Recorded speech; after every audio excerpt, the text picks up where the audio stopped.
Okay. Thank you, Gary. Welcome back, everyone. I've got the great privilege of introducing our speakers this morning. Our first speaker is Dr. Antje Hoffman. Antje is head of department for junior elite sports at IAT. She studied sports science and did a PhD in sports psychology, and is a former player and coach in basketball. The IAT, they support national sports federations in developing, implementing, and evaluating solutions for talent identification development.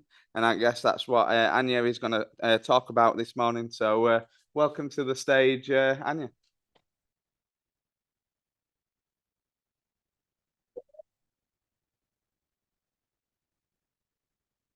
Good morning, everybody.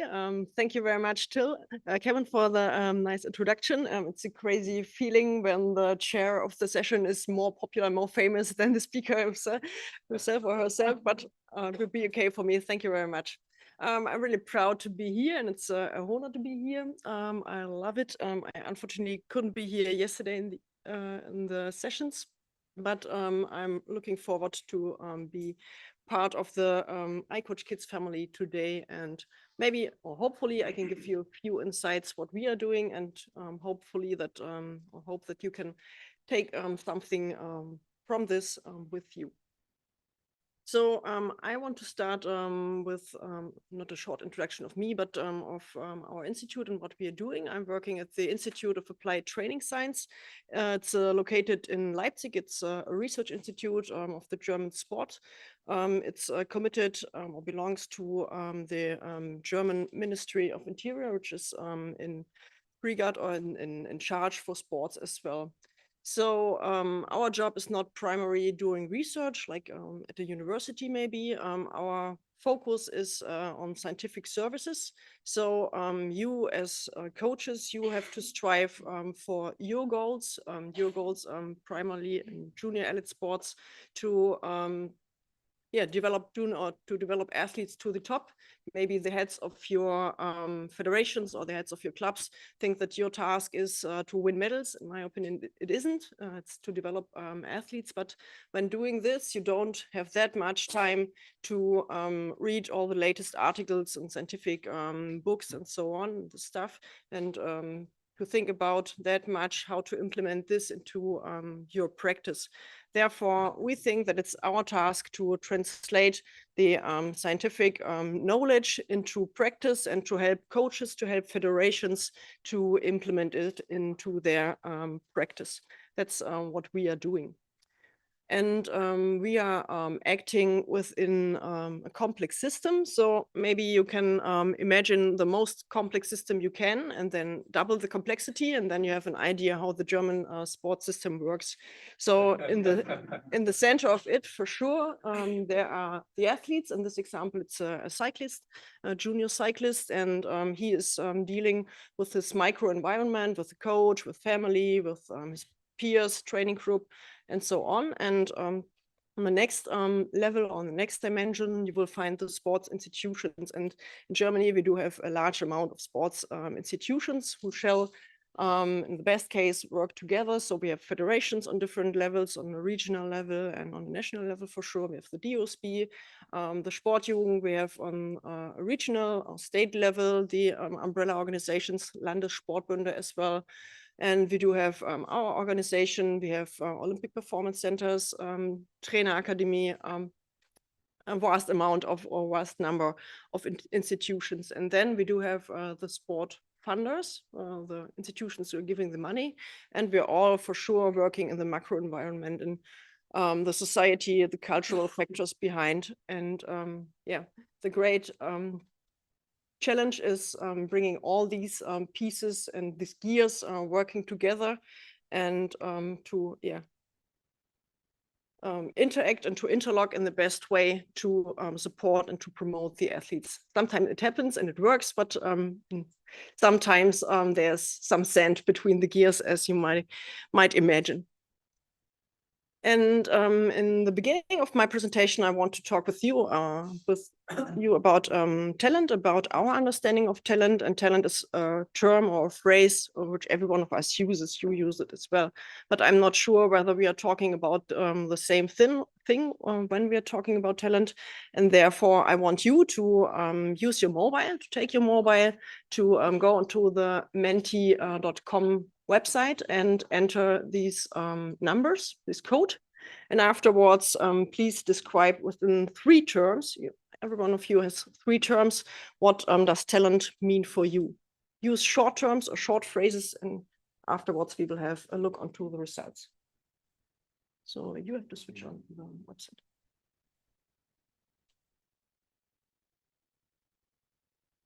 Yeah.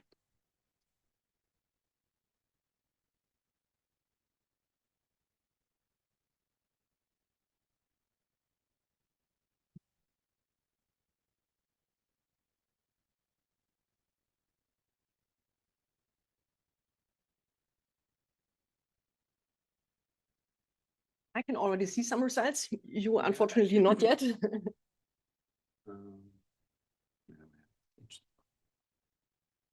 Oh yeah. Perfect. So 20 of you are already done.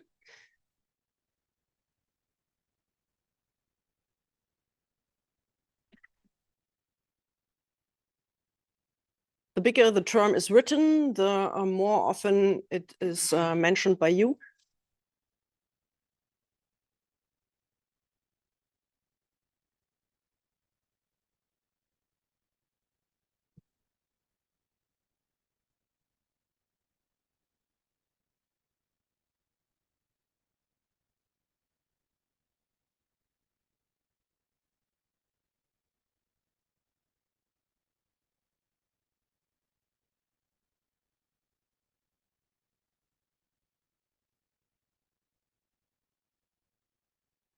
Yeah, you did a great job, good job, guys. These are exactly the things I want to target on. You are speaking, or not speaking, you're writing about potential, about performance. We will talk about later on whether performance and potential are same or not the same. You mentioned different performance prerequisites in different aspects of performance prerequisites. You mentioned aspects regarding nature and aspects regarding nurture or training. That's one thing I love. And you addressed that it's a multifaceted term or thing when we talk about talent. So as I said, you did a great job. Thank you very much for this. And let's go back to my presentation.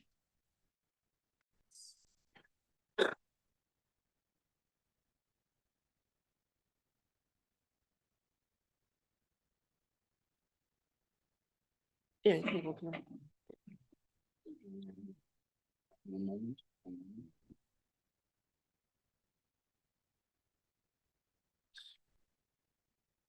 yeah, it works. So our understanding and our definition of talent is that it's closely connected to potential for elite peak performance or elite performance, and that you need the development. So it means that you do have the performance prerequisites for these later elite performance, and that you have as well, that was one thing you mentioned as well, you need the willingness to develop these prerequisites during a long-term process and way.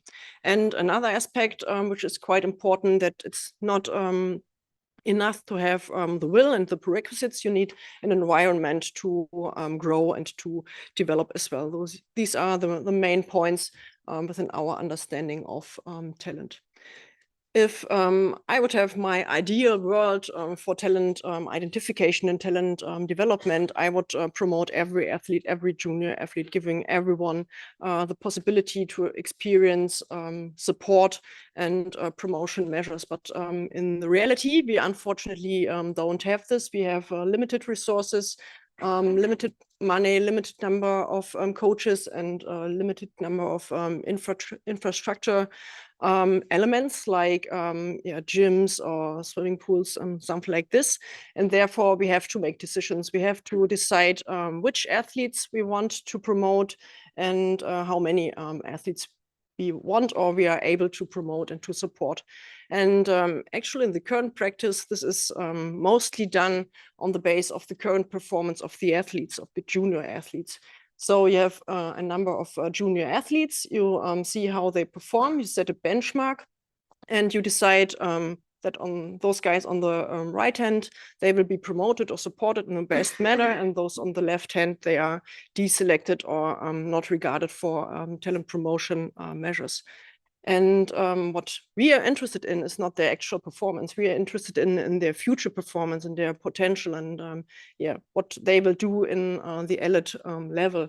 And there's no correlation between the actual performance of these guys on this end and between the potential.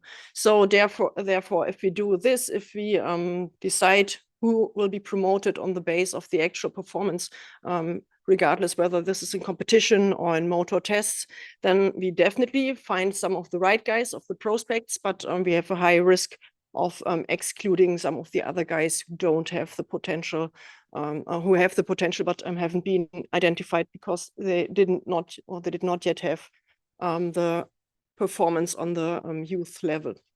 Therefore, our understanding of talent is quite more complex. It's a more broad understanding, and it's a dynamic understanding. So we try to visualize this using this jigsaw puzzle, or picture of a jigsaw puzzle, which says that you have to have a look at all these different pieces of performance prerequisites in the different categories. And you have to keep in mind that these pieces of the puzzle are interconnected and interlocked with each other. They are interacting with each other. And of course, within each of these pieces of puzzle, there are different aspects. For example, physical abilities means strength, means speed, endurance, and so on. You have to keep in mind that talent is quite individual. An athlete can compensate deficits within one piece of these puzzles, within one of these puzzle pieces, he can compensate it and compensate it by strengths within another one. And you will see some tangible aspects like physical abilities. They are relatively easy to measure or to assess using motor tests. And you have intangible ones. We call them factor X. For example, the feeling of water or how you are moving in the water, the feeling for the ball, for snow, something like this is not tangible and hardly to assess and to measure. And another important thing that talent is dynamic and it's not stable. The importance of these aspects will change over time. And the stage of development or the level of development will change over time as well. So in the end, you have to keep in mind that it's a complex picture, and you have to keep in mind the whole picture. And you have to keep in mind that the level of each piece of puzzle or each performance prerequisite will be highly influenced by, for sure, by training age, by the quality of training, will be influenced by personal factors, we call personal factors, and we understand within this kinds of biological age, maturity, something like this. This highly influences the level and the development of these pieces, and of environmental factors, social support or infrastructure, something like this. So that's our main understanding. It's important to keep this in mind. Yeah, on the next few minutes, I will come back to, or I will go to a few projects. Some of our projects are directly addressed or directed to athletes themselves and to coaches, and are focused onto this microenvironment, including the federations, because these are the main supporters of the athletes. So I choose one example of our snowboard project because this project is quite typical for a number of our projects. It works in the way that the federations or the coaches themselves identify some deficits within their system. In this case, they identify that they have deficits within their talent ID measures, and they apply for a project at our institute. And afterwards, we are doing together with the federations and with the coaches within a project group with coaches a situation analysis. It's every time the starting point of our projects. And after the situation analysis, where we do some literature analysis, we having a look onto what is done in the federation, what kind of tests are they doing so far, what is done within other federations, or what is done international within other quite good nations within the sport. And then when we have this, we write a proposal for, in this case, testing procedure, test battery and procedure, and try to implement it with together with the federation, with the coaches. Afterwards, starting to evaluating it and thinking not only the test procedures, but solutions for the monitoring, for the documentation of the data, for the monitoring, and for feedback to the athletes and to the coaches as well. That's quite typical for these sport-specific projects. We do have one project with us directly targeting the athletes themselves. They, together with the Hockey Federation, we tried to develop a book for players, which has the aim to convey the philosophy of long-term athlete development from the federation directly to the athletes, to empower the athletes and to support them in the best way on their way to the top. The contents came by the athletes themselves, so we asked them for their needs, in which areas or which aspects do you need some more information, some support, and we asked a board of experts as well. And then afterwards, filled the modules with content using literature analysis again, using some content by the federation and by some coaches and experts. Yeah, then let's have a look on a second type of projects where we are closely working together with the sports institutions as well. So we have one project, one of my favorite projects, where we're working with an international research group, which is including our project manager at the IIT, but these two mad guys. One of them is here as well. It's Johan Pion, Professor Johan Pion from the Ghent University. He is dealing for a long time with aspects of commonalities and differences between sports to characterize sports or disciplines on a standardized level using performance prerequisites or common characteristics. And the guy down there, it's Jan Willem Teunissen. He's doing his PhD at the Han University within this stuff, and we are working closely together, and we are profiting from the work they have already done within this field. So our goal is to define sports profiles. And to do this, we used an online survey to ask experts, ask qualified coaches, experienced coaches to describe their sport using 9 categories. These categories are closely aligned with the talent puzzle you've seen before, and they are closely aligned with the differentiated model of giftedness and talent of Gagne you may know as well. So as a first result, we receive for each sport the 3 most important aspects within each category. For example, for basketball, fundamental movement skills, throwing, jumping, catching, not that surprisingly.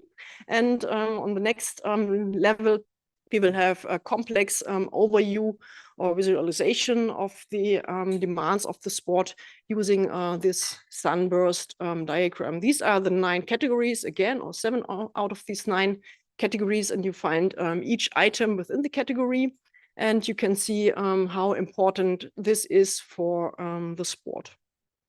And the next level of detailness, you can go within each category, and then if you do so, and using these radar graphs, you can compare and you can group sports. So for example, we group 3 ball sports: basketball, volleyball, table tennis on the left hand, using or within the category of fundamental movement skills. And on the right hand, you see some of the acrobatic sports, and you can see that these sports on the left hand are mostly more closely together comparing to the acrobatic sports. We can have a look on another category: intrapersonal traits. This means psychological aspects of the sport, and even not surprisingly, but quite interesting to have this visualization. For example, risk-taking, thrill-seeking on the right hand over there. And perception of body image is quite more important for the acrobatic sports in comparison to the team sports. They do have other characteristics. So everything's no rocket science, but I think it's a nice way to compare sports and to find the commonalities, to use it to design training programs and talent ID programs within one sport. But it's the most important point, to find these transferable elements and to use transferable elements to design crossover or cross-sport programs, and to design talent transfer programs.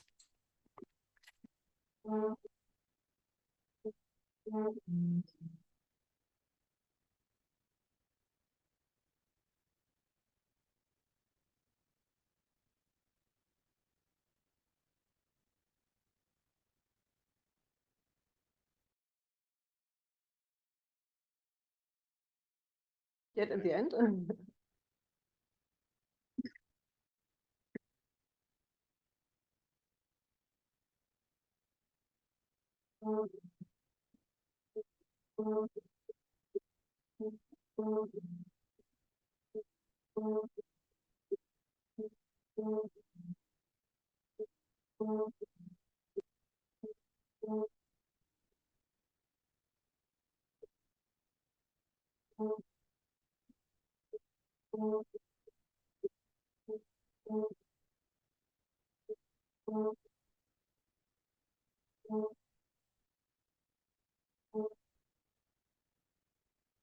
So following the idea of these sports profiles, and that you have commonalities between sports and differences between sports, the colleagues from Belgium and Netherlands implemented a video platform, an online video platform which is free for everyone, and which you can use to inspire others with your videos, and to be inspired or let you inspire by others.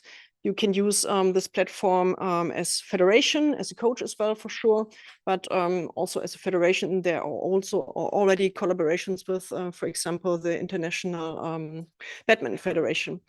The advance, or one huge advance in comparison to other platforms, in my opinion, is that we have a quality check for the videos. So they are uploaded, and there's a board of experts, or some experts, who check it for the quality, categorize it for the physical demands, for functional movement skills, for the sport for sure, coordinative abilities, and the type of exercises as well. So you can filter easily your exercises and use it for you. If you're interested in, just contact the guys which are mentioned on the website, or just have a look on the website. You will have it in English, and you will have a Dutch version and a German version as well.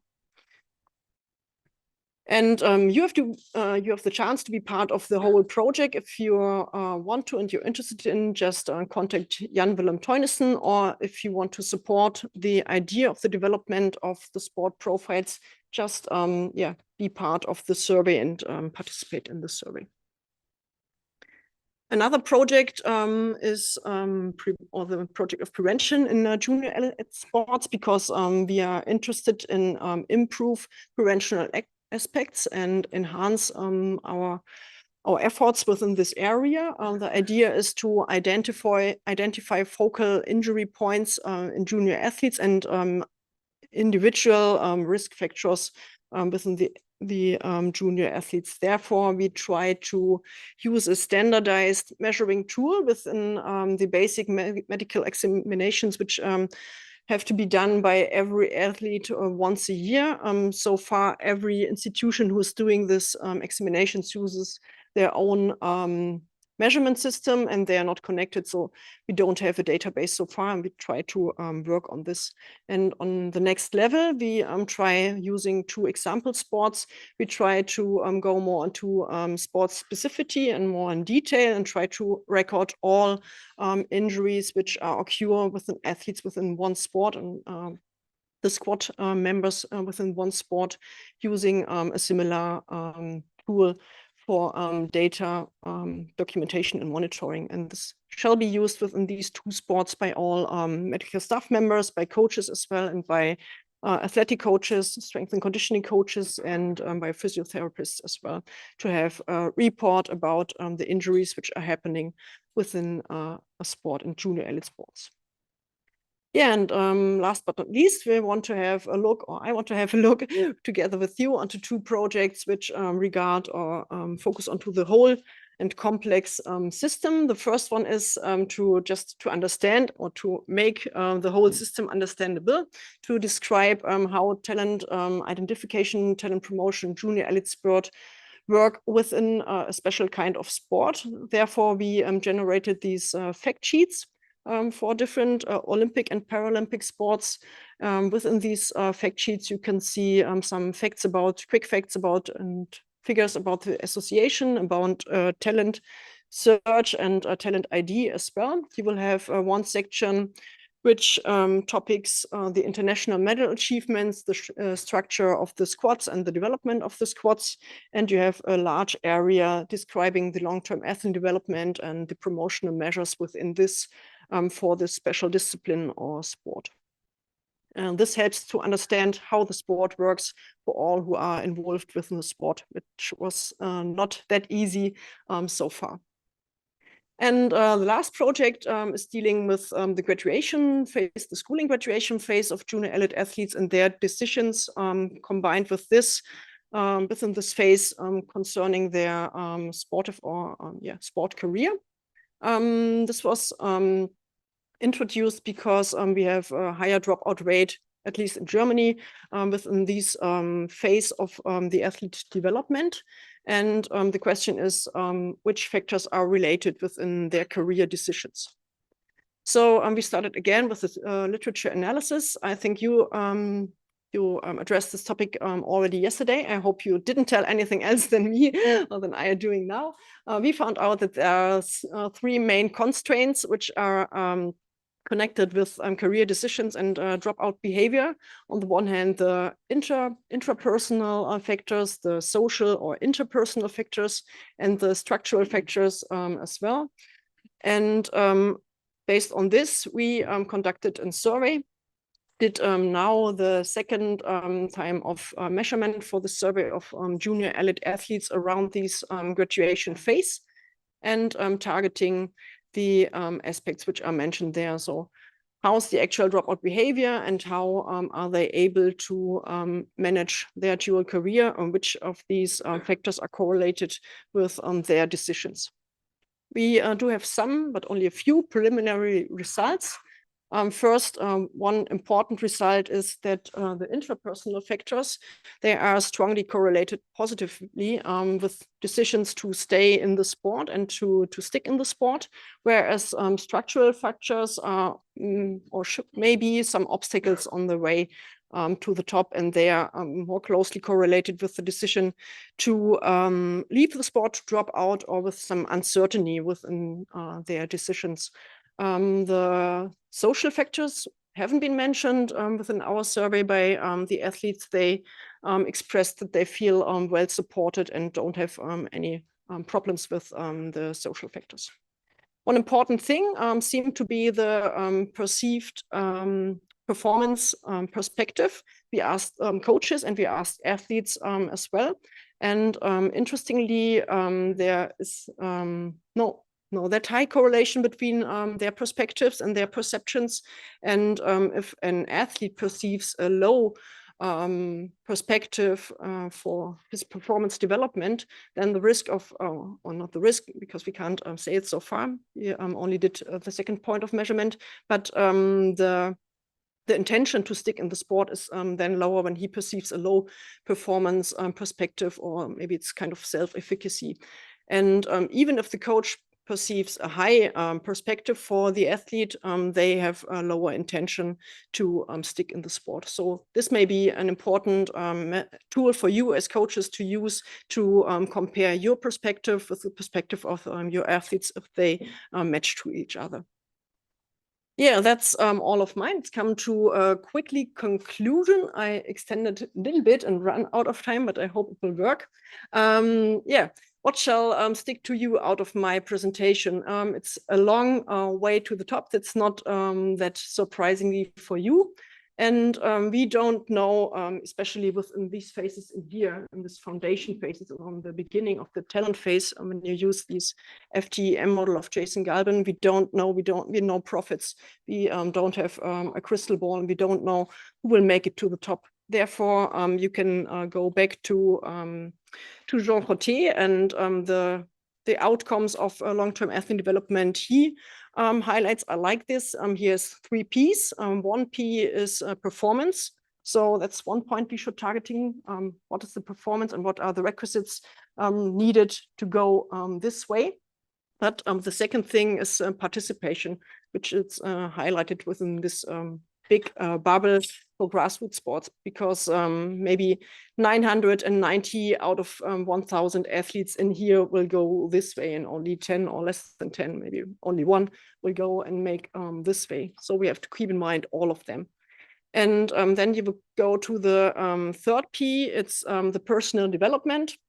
And it's quite important for sure dealing with this, supporting our athletes within their personal development, regardless whether they will become competitive elite athletes or not. So if you're a coach, or not even only coaches, when you're dealing with junior elite sports, with talent ID, with talent development, you have to ask yourself, who are your athletes, in which stage are they actually, and what do they need? And the next question for sure is, what is your task within this whole process? We have to think the whole process. What do you have to do in the given stage to best meet and match the needs of your athletes? And what is the environment we need to support them best and to give them the best experiences they need? That's maybe my most important message for you. Yeah, so that's all of mine. I just want to thank the team of the Department of Junior Elite Sports. This is the whole team. They are doing all these things and this crazy stuff. I'm just able and allowed to present it here for you and to discuss about these things with you, but they are doing the hard work for this. And on the next point, I want to like to thank you and that you're still alive and still awake. Thank you.